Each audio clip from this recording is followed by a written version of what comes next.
한국부동산원이 집계한 지난달 전국의 주택가격은 한 달 전보다 0.7% 올랐습니다. 4월 기준 상승률보다 0.01%포인트 낮아졌습니다.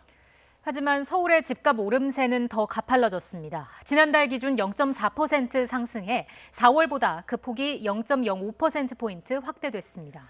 상대적으로 선호도가 높은 서울 아파트만 떼서 보면 오름폭이 더 큽니다. 지난달 기준 0.48%에 달합니다. 역시 4월보다 상승률이 0.05%포인트 올랐습니다. 이사 공급대책 발표 뒤 2달 연속 줄어들던 상승폭이 지난달 다시 확대됐습니다. 4월 재보선 이후 재건축 단지를 중심으로 매수세가 강해진 게 영향을 준 것으로 보입니다. 고강도 규제 시행을 앞두고 다주택자들이 매물을 쏟아내면 집값이 내려갈 것이란 정부의 기대 빗나간 겁니다. 내년 6월 1일까지는 이와 같은 양도세 부담을 감안하여 주택을 매각하라고 하는 그러한 사인으로 받아들여졌으면 좋겠습니다. 실제로 세금 부담이 늘기 전에 집을 팔라는 정부의 신호는 잘 통하지 않았습니다. 지난해 12월 7,500여 건이던 서울 아파트 거래량은 올해 들어 계속 줄었습니다. 지난달에는 2,400여 건으로 감소했습니다. 5달 전인 지난해 12월에 3분의 1 수준으로 떨어진 건데 시장에서는 거래 절벽이라는 말까지 나왔습니다. 다주택자들이 자녀에게 증여하거나 이른바 버티기에 나섰다는 분석이 힘을 얻었습니다. 집값이 더 오를 것이란 기대감이 반영됐다는 겁니다. 여기에다 여당발 부동산 규제 완화 움직임과 내년 대선까지 앞둔 상황, 앞으로 집값 추이에 시장이 촉각을 곤두세우고 있습니다. 네, 그럼 바로 이어서 오늘을 기점으로 달라지는 각종 부동산 세금과 제도를 신윤정 기자가 정리해드리겠습니다.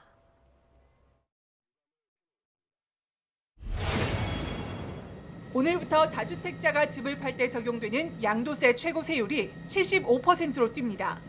서울 아파트를 5억 원에 사서 10억 원에 판다면 양도세는 2주택자는 3억 원, 3주택자 이상은 3억 5천만 원으로 기존보다 5천만 원 이상씩 오르게 됩니다.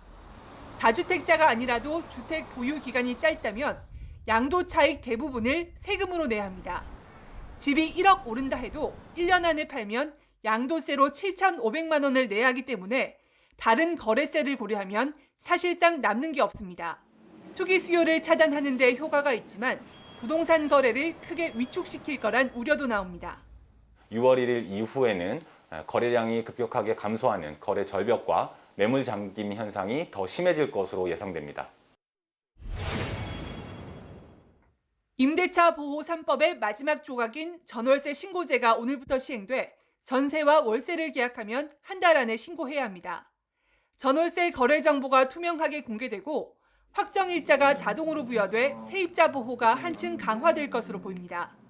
단 집주인들이 임대소득이 노출되면 각종 세금을 더 낼 것을 우려해 전세값이나 월세를 미리 올리거나 매물을 아예 걷어들일 수도 있습니다. 전월세 신고제까지 시행이 되면서 임대차 3법이 본격적으로 가동돼서 민간 아파트 전세 물건이 더 부족해질 가능성이 제기되고 있습니다. 오늘 기준으로 집주인에게 매겨지는 보유세가 작년보다 강화됩니다. 올해부터 공시가격 현실화 로드맵이 적용되는 데다 다주택자 종부세율도 작년보다 배 가까이 오릅니다. 문제는 1가구 1주택의 경우 종부세를 누가 낼지 아직 확정되지 않았다는 겁니다. 더불어민주당 부동산 특위는 주택가격 상위 2%를 제안했는데 정부 여당은 공청회 등을 거쳐 이번 달 중에 결론 낼 방침입니다. YTN 신윤정입니다.